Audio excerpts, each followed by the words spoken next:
ডিমের তো আপনারা অনেক রেসিপি ট্রাই করেছেন, কিন্তু একদম ঘরোয়া উপকরণ দিয়ে এরকম টেস্টি রেসিপি কি বানিয়েছেন? তাই আজকে আপনাদের জন্য একদম কম সময়ের মধ্যে একটা মজাদার ডিমের রেসিপি বানিয়ে দেখাবো। তাহলে দেরি না করে চলুন দেখে নিই কিভাবে চটজলদি স্পাইসি এগ পেপার রোস্ট আপনারা বাড়িতেই বানিয়ে নিতে পারবেন। নমস্কার বন্ধুরা, welcome to tried and delicious.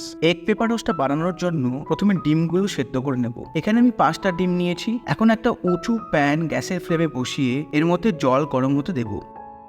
এখন এর মধ্যে দিয়ে দেব অল্প নুন, আর তারপর জলটা ফুটে উঠলে তখন এর মধ্যে দিয়ে দেব 1 চা চামচ ভিনেগার। এখন ডিমগুলোকে একটা চামচের সাহায্যে খুব আস্তে করে জলের মধ্যে দিয়ে দেব। এইভাবে চামচ দিয়ে দিলে গরম জলটা ছেটে না আর ডিমগুলো জলের মধ্যে ফেটে যায় না। এখানে আমি মিডিয়াম ফ্লেমে 12 মিনিটের জন্য ডিমগুলোকে সেদ্ধ করে নেব। যতক্ষণ ডিমটা সেদ্ধ হচ্ছে আপনাদের পেঁয়াজ আর টমেটোটা কেটে দেখাই। এখানে আমি 2টো পেঁয়াজকে রাফলি চপ করে নিয়েছি।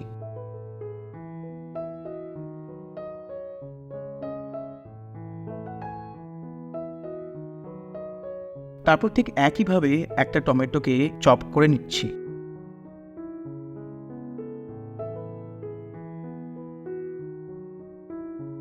এরপর 1.5 চা চামচ গোলমরিচ হামানদিস্তাতে গুঁড়ো করে নেব। এখানে গোলমরিচটাকে ফাইন পাউডার করতে হবে না, ভালোভাবে ক্রাশ করে নিলেই হবে। এখন 12 মিনিট পর ডিমগুলোকে গরম জল থেকে তুলে সঙ্গে সঙ্গে আইস কোল্ড ওয়াটারে ডুবিয়ে দেব। তারপর ডিমগুলো ঠান্ডা হয়ে গেলে ডিমের খোলসগুলোকে একে একে ছাড়িয়ে নেব। এরপর একটা ছুরি দিয়ে ডিমগুলোকে অর্ধেক করে কেটে নেব। আপনি এখানে ছুরির জায়গায় সুতো দিয়েও কাটতে পারেন। এখন এই ডিমগুলোকে ফ্রাই বা রোস্ট করে নেওয়ার জন্য গ্যাসের ফ্লেমটাকে অন করে একটা কড়াই বসিয়ে নেব এবং তাতে 5 চামচ সাদা তেল দেব। তেলটা গরম হয়ে গেলে এর মধ্যে দিয়ে দেব আমাদের ক্রাশ করে রাখা গোলমরিচটা হালকা ভাজা হয়ে গেলে এখন এর মধ্যে একে একে ডিমগুলোকে উল্টো করে দিয়ে দেব ঠিক এইভাবে। যেহেতু এখানে আমরা কাটা ডিম তেলে দিচ্ছি তাই কুসুমের দিকটা আগে ভেজে নেব, তাতে করে ডিম থেকে কুসুমটা খুলে যাবে না। কুসুমের দিকটা ভাজা হয়ে গেলে এখন উল্টো দিকটাও ভেজে নেব। সবগুলো ডিম ভালোভাবে ভাজা হয়ে গেলে একটা প্লেটে তুলে নেব। এরপর এখন এই তেলেই দিয়ে দেব আমাদের কেটে রাখা পেঁয়াজগুলোকে। আচ্ছা, এখানে গ্যাসের ফ্লেমটাকে মিডিয়ামে রাখবো। পেঁয়াজগুলো একটু ভেজে এখন এর মধ্যে দিয়ে দেব কারি পাতা। কারি পাতাটা একটু নেড়ে চেড়ে এখন এর মধ্যে দিয়ে দেব কেটে রাখা টমেটোগুলোকে। এরপর সবকিছু ভালোভাবে ভাজা হয়ে গেলে এখন এর মধ্যে দিয়ে দেব স্বাদমতো নুন। তারপর দেব 2 চা চামচ কাশ্মীরি লঙ্কার গুঁড়ো, 1/2 চা চামচ হলুদ গুঁড়ো, 1 চা চামচ ধনে গুঁড়ো আর 1/2 চা চামচ জিরে গুঁড়ো।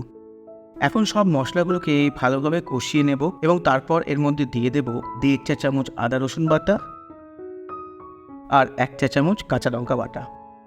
এখানে আমি আদা রসুন বাটাটাকে প্রথমে দিইনি, কারণ যাতে পেঁয়াজ থেকে জলটা না ছেড়ে দেয়। এরপর সবকিছুকে ভালোভাবে কষিয়ে এর মধ্যে দিয়ে দেব পরিমাণ মতো জল। আচ্ছা, এই সময় আপনি একবার নুনটা চেক করে নেবেন। আপনারা চাইলে সামান্য চিনিও ব্যবহার করতে পারেন, তাতে করে টেস্টটা খুব সুন্দর ব্যালেন্স হয়।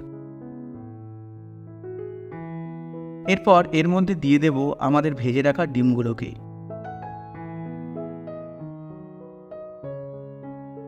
এখন খুন্তি বা স্প্যাচুলা ব্যবহার না করে কড়াইটাকে একবার ভালো করে নাড়িয়ে নেব ঠিক এইভাবে, যাতে গ্রেভিটা ডিমের সাথে মিশে যায়। আপনি চাইলে এখানে একটা চামচ দিয়েও আস্তে আস্তে ঠিক এরকম ভাবে গ্রেভিগুলোকে ডিমের ওপরে তুলে দিতে পারেন। এখন এখানে 2 মিনিট লো ফ্লেমে ডিমের গ্রেভিটাকে কষতে দেব।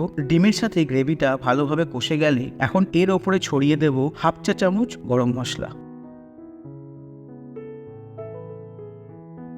গরম মশলাটা দিয়ে হালকাভাবে নেড়ে নিয়ে গ্যাসের ফ্লেমটা বন্ধ করে দেবো। এই স্টেজে আপনি চাইলে অল্প ফ্রেশ কারি পাতাও ছড়িয়ে দিতে পারেন।